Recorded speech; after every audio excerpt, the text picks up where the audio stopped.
अभिधान राजेंद्र कोश के चौथे भाग में स्थिरीकरण जो जैन शासन का मूल है। अभिधान राजेंद्र कोश जिसके विषयों में यानी कि उनके अलग अलग सब्जेक्टों में स्थिरीकरण सब्जेक्ट जीवन को सार्थक बनाने के लिए है। नियम ये बनता है कि मृत्यु सार्थक चीज़ों से ही सफल होती है। जो चीज़ सार्थक है, जिसके साथ तुम रहे हो, वही चीज़ मृत्यु को बलवान बना सकती है। कमजोर मृत्यु, इसका मतलब कमजोर जीवन। जिंदगी के अंत समय में या तो दुख के समय में या कठिन परिस्थिति के समय में वो इतना रोता क्यों है, परेशान क्यों है, इतना दुखी क्यों है? जवाब एक ही है, उसके पास अभी तक सार्थकता का रास्ता नहीं मिला। शांत चित्त हर विषम परिस्थितियों को सॉल्व कर सकता है। हरिभद्र सूरी महाराज साहब का मन प्रायश्चित की गाथाओं के द्वारा शांत हो गया और जैसे मन शांत हुआ तुरंत उन्होंने अपने प्रायश्चित को समाप्त करने के लिए पूर्ण व्यवस्था प्रारंभ कर दी, लिखना शुरू कर दिया, लिखते रहे। उनको मन में ऐसा था कि इतने सारे ग्रंथों मुझे निर्माण करने, प्रायश्चित उतारना है, गुरु की आज्ञा है। मन में एक शंका थी, कैसे होगा, समय नहीं है, कमजोरी, आयुष्य, ये सारी चीज़ों का फाइनल रिप्लाई ये था कि गुरु कृपा परम मंगलम। जहाँ सदगुरु के वचन की पालना होती है वहाँ सब हर चीज़ आसान होती है। शर्त इतनी है, गुरु करना जरूरी है। मिले गुरु तो हो जाए शुरू, जीवन शुरू हो जाता है। गुरु मिले तो जीवन शुरू होता है। लेकिन हमने जहाँ जहाँ भी चमत्कार देखे, जहाँ जहाँ भी हमारा मन हो गया, उनको हमने गुरु बना लिए, तो प्रॉपर रास्ता नहीं मिलता है। प्रॉपर रास्ता तभी मिलता है जब उसके अंदर वो पालना की भावना होती है, इच्छा होती है। तो सदगुरु का माध्यम जिसको मिला है उसके लिए परम मंगल निश्चित है। यहां पर गुरु आज्ञा का बल ऐसा रहा, हर चीज आसान हो गई। लिखते रहे। लल्लिक नाम का उनका जो श्रावक यानी कि उनका जो वहां सेवादार था, तो वो सेवा करने वाला वो ज्यादा से ज्यादा निकटवर्ती रहा और उन्होंने उपकार माना कि आपके उपकार से मैं आज सुखी हूं। सुख भी ऐसी चीज है जो तार सकती है और मार सकती है। पुण्य ऐसी चीज है जो तारक है और मारक है। अनुकूलता हमें मिल जाए और हमारे जीवन में धर्म ना मिले तो सारा पुण्य मारक इसके लिए है कि धर्म देने वाले, धर्म दयाणम, धर्म के मार्गदर्शक ऐसे कोई सदगुरु या कोई कल्याण मित्र नहीं। इसके लिए धन का चुनाव जिसका हुआ है ना, उसका साथ साथ दुर्गति का चुनाव भी हो गया। धन के चुनाव के साथ जिसने सदगुरु को चुना है, समझ लेना उसने धर्म को भी चुना है। इसके लिए हमारे यहां पर ज्ञान के बाद भी यदि गुरु नहीं रहे तो वो ज्ञान फीका है। विद्या विनय न सोबते। विद्या का मूल गुण रिस्पेक्ट, विनय से है। दान सफल तभी होता है जब उदारता आती है। विद्या उपकारी तभी साबित होती है जब विनय आता है। भोजन में भी स्वास्थ्य तभी प्राप्त होता है भोजन से, वो भोजन दान करके, अतिथि देवो भव, दान करके भोजन किया जाए। ऐसी बहुत सारी चीजें हैं जिसका रिजल्ट ऑलरेडी गुणों से ही मिलता है, बिना गुणों से नहीं मिलता है। तो गुरु के वचन वो अदृश्य शक्ति है और वो शक्ति हर किसी के बस की बात नहीं है। पूरी जो परंपरा रही है वो सदगुरु के माध्यम से ही बनी है, क्योंकि गुरु नहीं होते तो फिर उसके जीवन में परिणाम की परिस्थिति कैसे बदलती, परिणाम का मूल उद्देश्य क्या तय होता। एक चंद्रचार्य, उसको गुरु बनाने के बाद केवल ज्ञान मिल जाए, ऐसा कैसा मन होगा। गुरु ने कहा कि 1400 का पाप तेरे सिर पे है, तुझे इतना ग्रंथ निर्माण करना है। कुछ भी सोचा नहीं, यानी कि जिनने अपनी सोच को खत्म कर दी है, उनकी सोच परमात्मा के मार्ग की बन गई है। वो आत्मा परमात्मा बनना ही बनना है। भगवान की आज्ञा पालने के लिए अध्यात्म का बल चाहिए, शरीर बल नहीं चाहिए। परमात्मा के रास्ते पे चलने के लिए, परमात्मा को पाने के लिए, प्रभु मिलन के लिए उसे बुद्धि चालबाजी नहीं चाहिए, शरीर बल नहीं चाहिए। उसे सिर्फ और सिर्फ सद्भावना और भाव भक्ति चाहिए। हमारी सोच खत्म होने के बाद ही देवगुरु धर्म के आशीर्वाद प्रारंभ होते हैं और सोच के कारण बहुत सारी चीजें हम ऑलरेडी स्टॉप कर देते हैं कि ये नहीं, ऐसा नहीं, ये क्यों करे। परिस्थिति देखने जाओ, हरिभद्र सूरी महाराज का जीवन, उनकी फर्स्ट से लास्ट तक की पूरी जीवन यात्रा देखे तो वो जीवन यात्रा में स्थिर करने वाले कोई ना कोई महिमावान महापुरुष मिले हैं। और अंतिम देखने जाओ तो बिना ज्ञान से कुछ को कुछ मिला नहीं है, न मिलेगा, क्योंकि वो आकर्षित ज्ञान से हुए। उनके जीवन में उन्होंने शिष्यों को ज्ञान दिया, ज्ञान का रिएक्शन आया तो वो विद्या ऑलरेडी अस्तंभनी विद्या, उससे उनको कंट्रोल किया, यानी कि ज्ञान शास्त्र शस्त्र बन गए, मारक बन गया, पुण्य मिला था किसी को दुख देने के लिए बन गया। ये सारी अनुकूलताओं में वो अपने आप को महान बड़ा मान ले, इसका मतलब लघुता से प्रभुता मिले, प्रभुता से नहीं। कोई अपने को बड़ा मान ले तो वो बड़ा बन ही नहीं सकता है।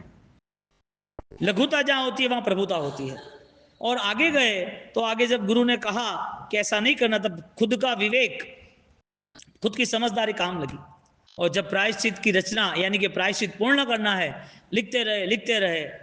उनका अंतिम जो लास्ट ग्रंथ है आमो लालो लधूली 1444 संसार दावा, तो एक एक जो पंक्ति है उसके ऊपर बहुत सारी डिटेल्स यानी टीका चूर्णी, वो बहुत सारी डिटेल्स उन्होंने क्लियर की। ऐसे महान हरिभद्र सूरी महाराज पुरंदर कहते थे, याकिनी सुनो कहते थे। अब ये अमर गाथाएं आज यहां तक आई है, जो ऑलरेडी हजारों साल पहले की है, वो कैसे आई होगी? यानी कि अमूल्य जीवन में बहुत कम लोग इतिहास बना सकते हैं या तो इतिहास पलट सकते हैं, बहुत कम लोग। कमजोर लोगों के लिए कुछ भी नहीं है, एक बात फाइनल है। बलवान लोगों के लिए मेडिकल नहीं है, कमजोर लोगों के लिए दवाई है। सहारा किसको चाहिए? जो बुजुर्ग है, जो बीमार है, जो बच्चे हैं, उसको सहारा चाहिए। जो युवा है, जो सुरवीर है, जो ताकतवर है, उसको सहारा देने के लिए बनाए, लेने के लिए नहीं बनाए। वो खुद की कैपेसिटी खुद को तय करनी है। हरिभद्र सूरी महाराज साहब उन्होंने इतने सारे ग्रंथ की रचना की, और आज जैन शासन में कुछ ही ग्रंथ मिलते हैं, लेकिन कुछ ही ग्रंथ वो हीरो की तरह है। बहुत सारे ग्रंथ समय के इस कालखंड में कहीं ना कहीं बिखर गए, समाप्त हो गए। श्रुत कितना महान! हरिभद्र सूरी महाराज सबको प्रायश्चित में ये दिया, 1444 ग्रंथ की रचना। विद्वान थे, कलिकाल सर्वज्ञ हेमचंद्राचार्य, जो ऑलरेडी चाचिंग यानी के वैष्णव जैन थे, जैन नहीं थे प्योर। उन्होंने 3.5 करोड़ श्लोक की रचना की। सकलारत प्रतिष्ठानम अधिष्ठानम श्रेयश्रेय, पूरे 10 के 10 पूरे सर्ग बनाए। ज्यादातर हिंदुस्तान के अंदर जब सारे संस्कृत प्राकृत ग्रंथ इकट्ठे करने थे, अलग अलग भाषाओं के इकट्ठे करने थे, तब अब्दुल कलाम जी ने स्टेटमेंट दिया था, उन्होंने स्टार्टिंग कराया था। और स्टार्टिंग के बाद जब काम खत्म हुआ तो उन्होंने स्टेटमेंट दिया 70%, टोटल में 70% जैन समुदाय की सारी रचनाएं हैं। क्या वो काल रहा होगा कि ज्ञान के लिए जीवन खपा देना? क्या वो राजा महाराजा हो गए जिन्होंने कलिकाल सर्वज्ञ को किया कि कुमारपाल महाराजा ने कहा कि हमारा भी संस्कृत साहित्य होना चाहिए, हमारा भी ग्रामर होना चाहिए, और संस्कृत साहित्य लिखते रहे लिखते रहे। कलिकाल सर्वज्ञ ने पाटन में बैठ के संस्कृत का हेम संस्कार, ये तो शब्दानुशासन, संस्कृत वगैरह व्याकरण, वो हेम शब्दानुशासन, हेम संस्कृत, वो उन्होंने बनाया। और जब डिस्कशन हुई पाणिनि व्याकरण की, व्याकरण ग्रामेटिकल दोनों की डिस्कशन हुई, जिस समय में वाद विवाद चरम सीमा पे था, उस समय बोले कि संस्कृत में क्या है कि हमारा पाणिनि व्याकरण जोरदार है। राजा कुमारपाल बोले कि हम वर्षों से यही पढ़ते थे, अभी हमारा ये जैन समाज से हमारे महापुरुष है कलिकाल सर्वज्ञ उन्होंने बनाया, ये भी महान है कि इस दोनों की कंपैरिजन करे तो पाणिनि महान है। तो कि महान कैसे? तो लैंग्वेज है। तब कुमारपाल महाराजा उनके सामने एक चैलेंज आई कि महान है तो बताओ उसकी ताकत क्या है? ताकत क्या है? संस्कृत देव भाषा है, संस्कृत में दिव्यता है, ऐसा क्या? ठीक है। और वास्तविकता में डिबेट हुई, एक दूसरे के सामने वो बैठना हुआ, एक राजा बैठा और सामने वो दोनों ग्रंथ को पानी में डुबाया। कोई भी पेपर है तो पानी में डूब जाता है कि नहीं डूब जाता है? लिखे हुए अक्षर बिगड़ते कि नहीं बिगड़ते? संस्कृत जो अहम संस्कृत प्रवेशिका यानी संस्कृत की जो निर्माण स्थिति थी, कलिकाल सर्वज्ञ में निर्माण किया था, वो संस्कृत ग्रंथ पानी में तैर रहा है। ये हिस्ट्री है। यानी कि राजा भी संस्कृत प्रिय था, राजा संस्कृत प्रिय, प्रजा को संस्कृत प्रिय बना दिया। देव भाषा जिसके अंदर बहुत सारे मंत्र छिपे हैं, एक शब्द भी जो है वो भी अनेक अर्थों से भरपूर रहता है। वो रचनाएं हरिभद्र सूरी महाराज के हाथों से हुई। ब्राह्मण जो प्योर जैन नहीं थे, हरिभद्र सूरी महाराज का कलिकाल सर्वज्ञ हेमचंद्राचार्य 3.5 करोड़ श्लोक की रचना, उसके बाद उपाध्याय यशो विजय जी महाराजा 400 साल पहले, उन्होंने रचना तो की लेकिन प्रभु को अपना सर्वस्व देके की, प्रभु को संपूर्ण मान लिया। तो यहां पर जैन दर्शन एक ही बात लेके आता है, तुम कितना बलिदान देने के लिए तैयार हो। और जिनने संपूर्ण त्याग करने की भावना की है, बलिदान दे ही दिया है, कुछ भी बचाना नहीं है, वो सर्वश्रेष्ठ को पाता है। बचाना ही नहीं है, वो सर्वश्रेष्ठ को पाता है। मिटे सो मिलना होए, मिट जाओ तो बहुत कुछ मिलेगा, लेकिन बचा के रहोगे तो कुछ ही बचाया है, ज्यादा नहीं बचाया है। इसके कारण जितने भी महापुरुष हुए, उन्होंने अंतिम सांस तक उस चीज को पाने के लिए संपूर्णतया संघर्ष किया, सब कुछ छोड़ भी दिया, और उस बलिदान में वो अमर बन गए। इतिहास पलटने वाला, इतिहास को पलटाने वाला, वो ऑलरेडी कुछ नए ही रास्ते पकड़ते हैं। और उसमें सबसे पहले देवगुरु धर्म की शुद्धि चाहिए। कोई होशियार आदमी तलवार लेके खड़ा रहे, वेपन्स लेके खड़ा रहे, कि पैसे का बैलेंस खड़ा, यहाँ पुद्गलों की कोई कीमत ही नहीं है। पुद्गल की कीमत होती तो संसार छूटता ही नहीं, तप त्याग होते ही नहीं। इतना त्याग करना, 8-8, 10-10 दिन, महीने पर 180 दिन तक भूखा रहना, ये बॉडी में पॉसिबल है? साइंस तो मना करती है, 7 डेज इनफ है। साइंस के हिसाब से 7 डेज इनफ है, 7 दिन से ज्यादा तुम भूखे नहीं रह सकते। और यहाँ तो 3-3 दिन रात जाप करते हैं। चाइना में सजा दे रहे थे कि किसी को मौत की सजा नहीं देनी, 15 साल जेल की सजा नहीं देनी, उसको 3 दिन सोने नहीं देना, ऑटोमेटिक पागल हो जाएगा, भयंकर लोड लगेगा, बहुत प्रेशराइज लगेगा, परेशान हो जाएगा, सोने नहीं देना। ये लोग डिक्लेयर करते हैं कि ह्यूमन राइट्स, ह्यूमन पावर जो है वो लिमिटेड है, और अध्यात्म तय करता है कि ह्यूमन पावर, आत्मशक्ति इतने गजब की है कि मानव का शरीर ऑलरेडी दिव्यता को हायर कर लेता है, दिव्यता को हाईजेक कर लेता है, दिव्यता प्रकट होती है। 8-8 दिन राजन सूरी महाराज एक साथ ओम ह्रीम सिंह हरम नमः, ओम ह्रीम सिंह हरम नमः, ऐसी 8 एक साथ की। लाओ तुम्हारा साइंस, लाओ तुम्हारा प्रोडक्शन, लाओ तुम्हारे जो भी होशियार लोगों ने जो भी रूल्स बनाए वो सब खत्म। कौन है ये? जैन शासन है। किसने बताया? तीर्थंकरों ने बताया। कैसे बताया? सम्यक ज्ञान से बताया। इस ज्ञान को जिसने भी पाया निश्चित कल्याण हो गया। तो जहां जहां ज्ञान की उपासना है, वहां उस जीव ने इतिहास को ऑलरेडी एक नई दिशा, यानी कि इतिहास को उजागर कर दिया। 1444 ग्रंथ की रचना हुई, और उस रचना के अंदर उनका एक ही भाव था, मेरे गुरु की आज्ञा मुझे पालनी है। ये अदृश्य शक्ति को बहुत कम लोग पा सकते हैं, अदृश्य शक्ति को। और वो अदृश्य शक्ति आप देखो, माँ है ना, वो करुणामान है। जिसने माँ बाप की, सास ससुर की सेवा की, या तो जिसने कमजोर की सेवा की, या तो जिसने किसी को सहायता की, वो सारी चीजें बहुत ही बलवान साबित होती है, क्योंकि उसमें तुम्हारा निस्वार्थ भाव है। फिर दुनिया के सामने स्वार्थ के कारण करो तो वो भी अच्छा तो लगेगा, लेकिन इस भाव के लिए या 2-5 साल 10 साल के लिए, ज्यादा नहीं। पूरा मोहन खेड़ा बनाए, मोहन विजय जी के कारण बनाए, वो भी हम कभी लेंगे दृष्टांत। मौत सिर पे आ गई थी तो भी स्वीकार लिया था। गुरु ने कहा, बात खत्म हुई, वही मेरे लिए पत्थर की लकीर है, सब कुछ करेंगे। मन को ऑलरेडी ताकतवर बनाने के लिए हमारे ऊपर जो भी महापुरुष है उसे परमात्मा मानना पड़ता है। हम भगवान को भी मूर्ति रूप माने, भगवान को भगवान ना माने तो वो भी बल नहीं देता है। आज क्यों चित्र दुर्गा में गौड़ी जी पासनाथ यानी सब कुछ ऐसा क्यों मानते हैं भाई? वजह क्या? हाँ, मैं यहाँ बैठा हूँ, किसके लिए आके बैठा? गौड़ी दादा के लिए आके बैठा। मेरा बीजापुर से रिटर्न आने का क्या काम था हमें? ऑलरेडी चेन्नई से इतना 1200 तो गए, वापस आना, वापस जाना 600 का काउंट होता है ना, वापस बंबई तरफ जाना हो तो, नॉर्थ के यू। लेकिन गौड़ी जी दादा का प्रभाव अद्भुत इसके लिए है कि भक्तों का ऑलरेडी कुछ न कुछ मनोबल बढ़ाता है। बढ़ता किसका है? जिसको मनोबल ऑलरेडी बनाना है, उसके लिए। हरिभद्र सूरी महाराज 1444 ग्रंथ रखते हैं, खींचते जाते, थक जाते हैं, वो प्रकाश में, मणि के प्रकाश में लिखते रहे। संस्कृत लिखना, टीका लिखना। प्रायश्चित कौन सी उम्र में हो सकता है, ये कहानी हम यहाँ पूरी करेंगे। थोड़े क्वेश्चन आंसर। कहानी प्रायश्चित कौन सी उम्र में हो सकता है? प्रायश्चित कौन कर सकता है? ऑप्शंस। जो पाप करता है वही प्रायश्चित करता है कि जनरल प्रायश्चित करना चाहिए? पाप करता है उसका प्रायश्चित होता है, जनरल प्रायश्चित इसके लिए करना, पूर्व में भी पाप हुए हैं, और प्रायश्चित करना इसका मतलब ये है कि सेकंड बार वापस वो पाप ना हो, उसकी कैरिंग करनी, उसकी जिम्मेदारी लेनी। पाप को वापस नहीं करना, वो पाप का फल, नतीजा पता है इसके लिए। तो पाप का प्रायश्चित कौन कर सकता है? छोटा व्यक्ति, बड़ा व्यक्ति, कोई भी कर सकता है। कोई भी व्यक्ति कभी भी कर सकता है, कभी भी कर सकता है, सुबह शाम कहीं भी कर सकता है, मंदिर में कर सकता है, घर पे कर सकता है, दुकान पे कर सकता है। तो प्रायश्चित करने वाला यदि दुकान पकड़ ले, घर पकड़ ले, मंदिर पकड़ ले, यदि छोटा हो या बड़ा हो या दोपहर हो शाम हो टाइम पीरियड कुछ भी हो, पाप पाप लगता है तो ही प्रायश्चित होता है। इसके लिए प्रायश्चित उसे धर्म की आराधना, धर्म की यात्रा कही, और वो यात्रा करने वाला ही यात्रिक, वो मुसाफिर धर्मवान है।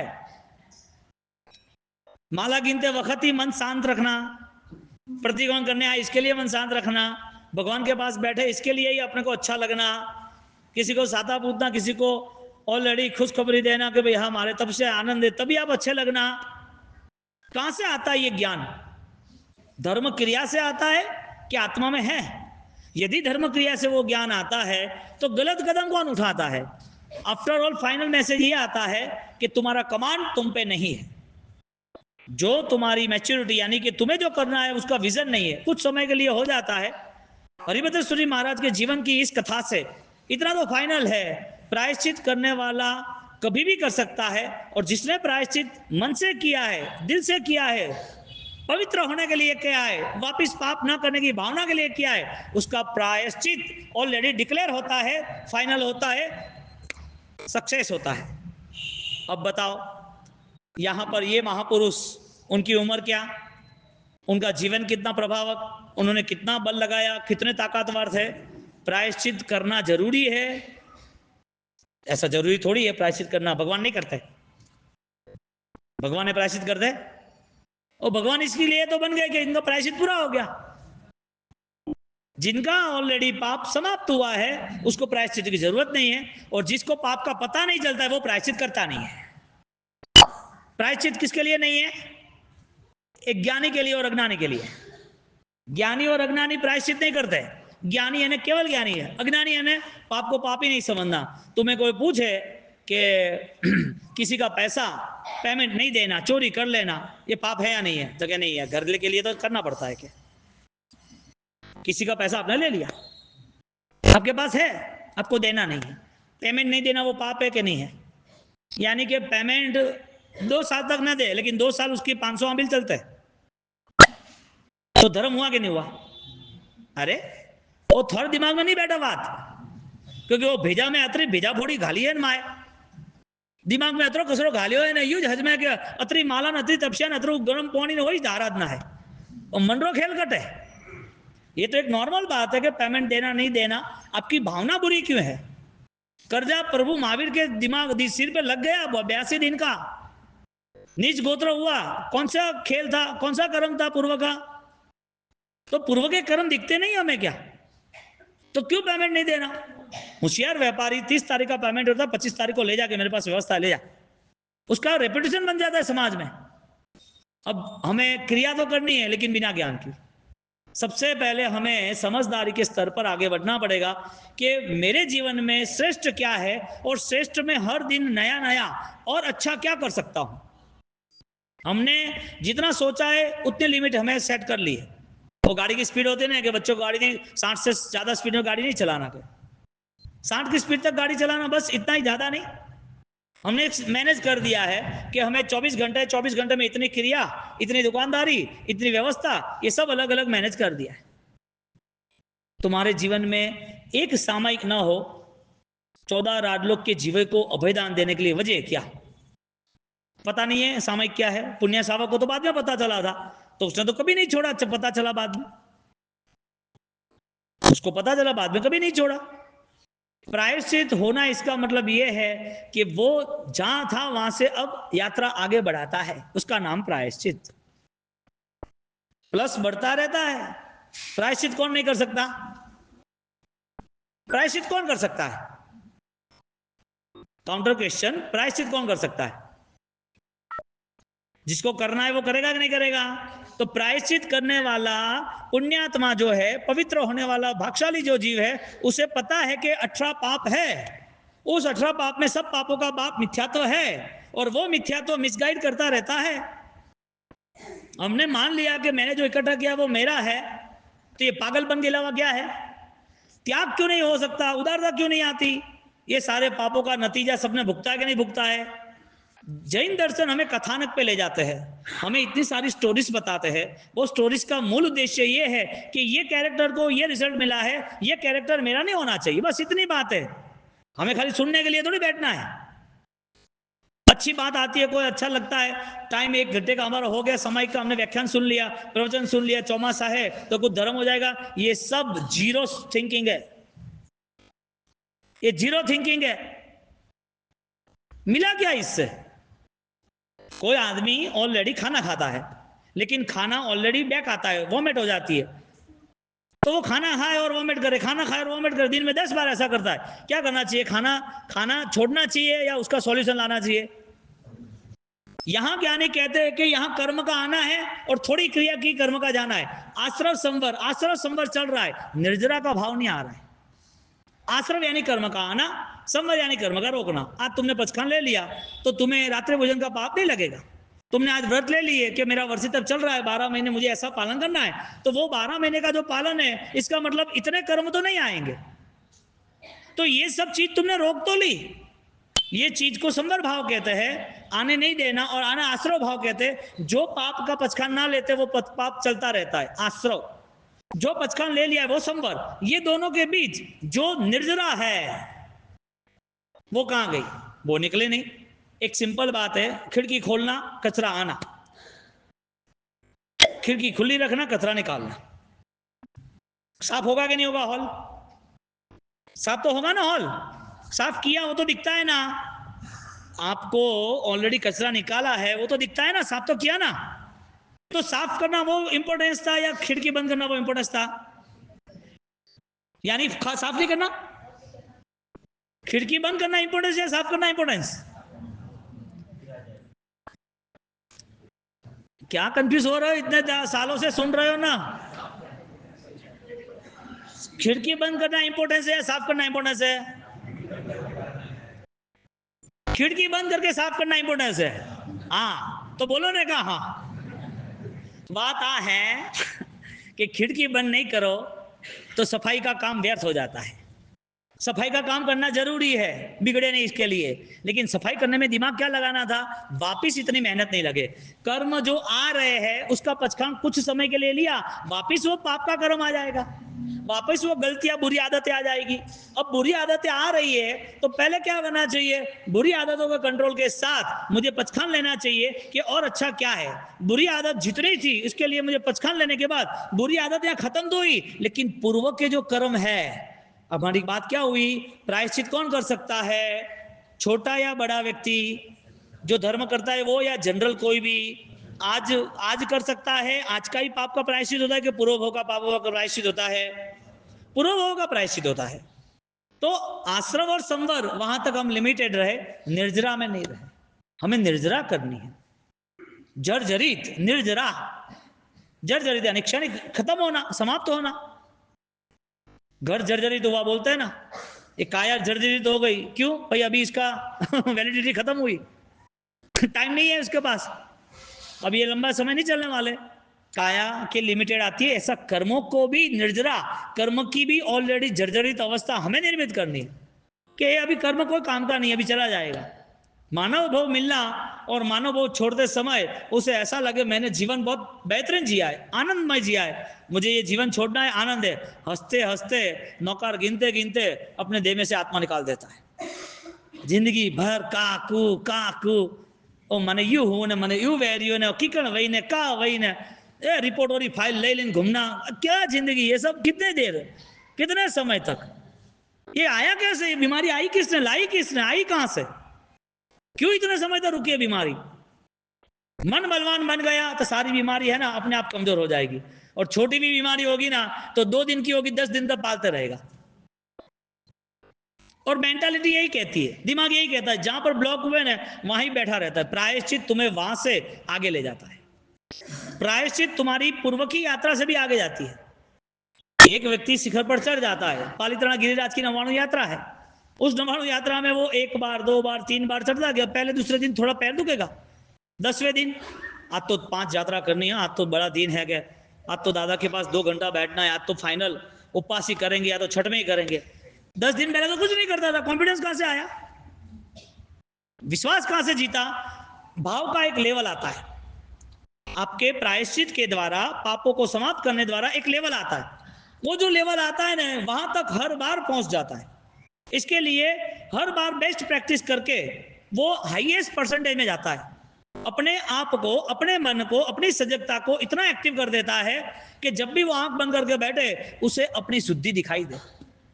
जब भी वो क्रिया करे तो अवेयरनेस, जागृति दिखाई दे, स्थिरीकरण कि ये अनुष्ठान तो मेरे लिए बहुत ही परम सुखदायक, परम पवित्र है।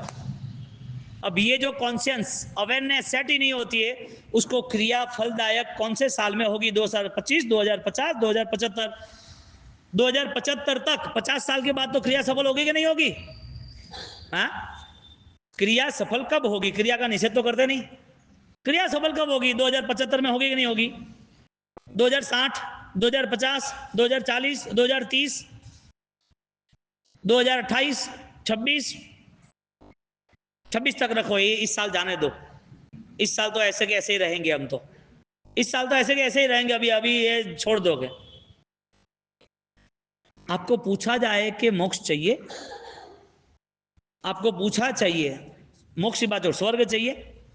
मोक्ष नहीं, स्वर्ग, स्वर्ग, देवों की दुनिया जोरदार, मस्त, 8 हीरे रत्ने, वहां पर अत्तर के हौज, अत्तर की सुगंध, सुगंध चारों ओर, जन्म भी फूल की सैया में होता है। स्वर्ग चाहिए?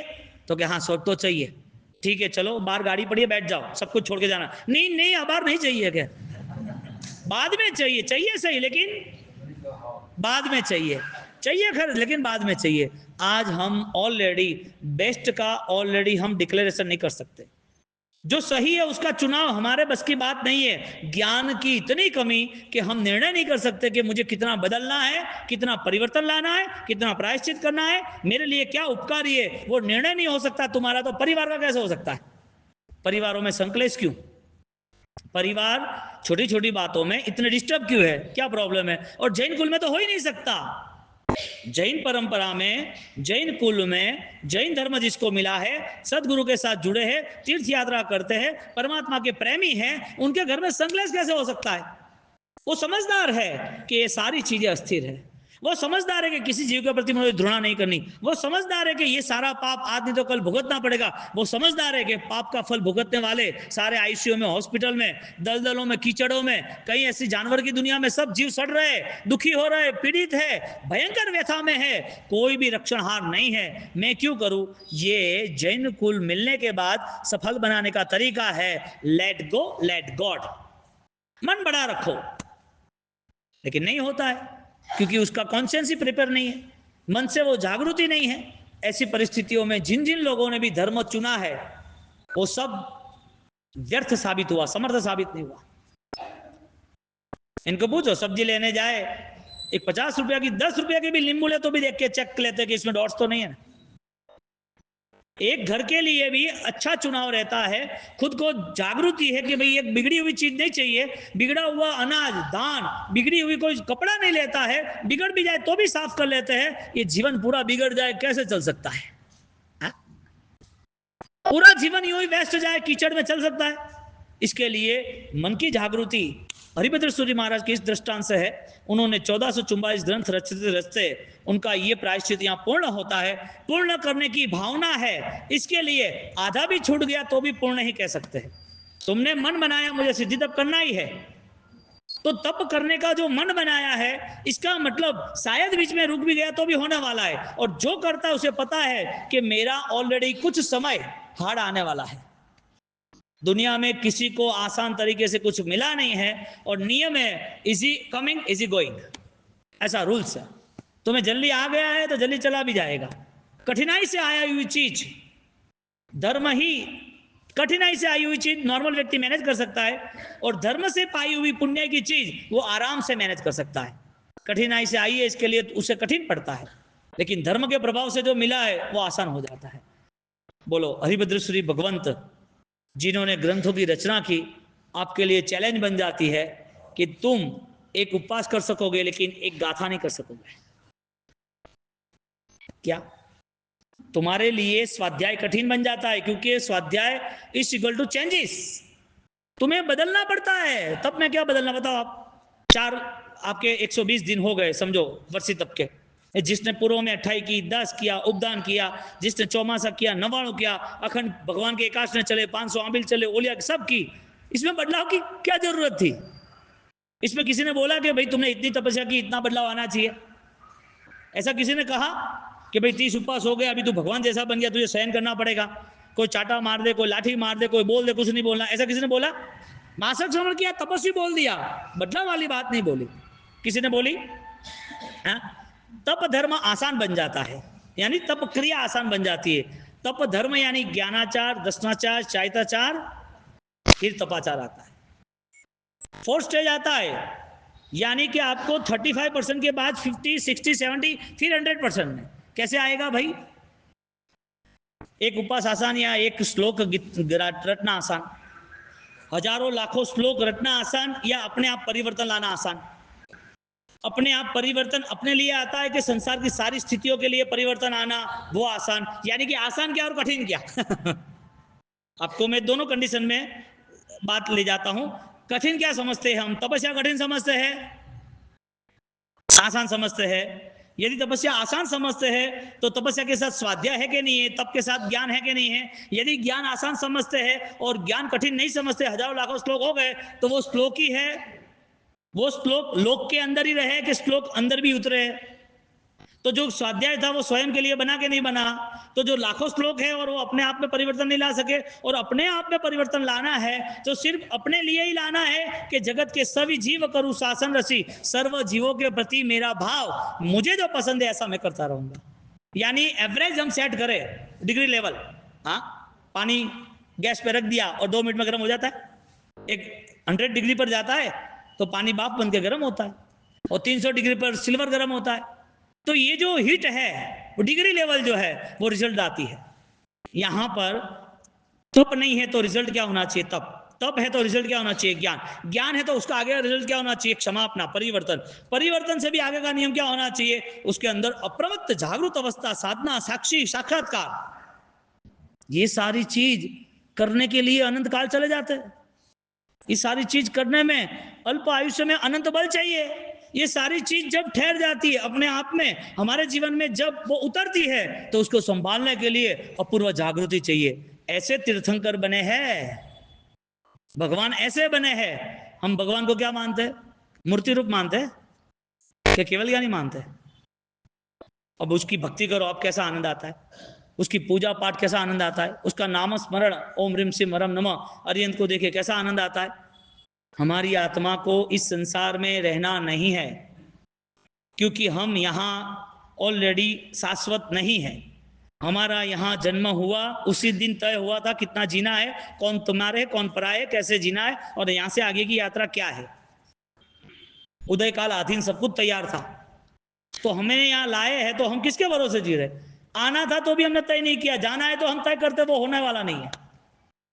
यहां से जाना है, कोई पता है होने वाला है कि नहीं होने वाला है? कभी कौन सा इन्फेक्शन बॉडी में आ जाए, कौन सा रिएक्शन आ जाए, कौन सा पैरालिसिस आ जाए, कहाँ विन नसें बंद हो जाए, अटैक आ जाए, डॉक्टर के बैठ जाओ। चेक कराने गया था कि मुझे हार्ट पेन हो रहा है, कोई वायु का पेन तो नहीं, मसल्स पेन नहीं। डॉक्टर ने चेक कर दिया, किसी को बोलना नहीं, तो बैठ जा, तेरा ऑपरेशन कर लेते हैं। घर का डॉक्टर था, बिठा दिया। 3 घंटे बाद फोन किया कि भाई इसका ऑपरेशन हो गया, तुम आओ। हमको बताया भी नहीं, मर जाने के बाद बताना क्या? आप सोचो, क्षणिक है और इस जीवन में परिवर्तन निश्चित है, तो हमसे सबसे पहले हमें हमारी प्रायश्चित की भावना को बलवान बनाना पड़ेगा। ऐसे हरिभद्र सूरी महाराज ने जो प्रायश्चित बताया उसकी छोटी कड़ी हम ले लेते हैं।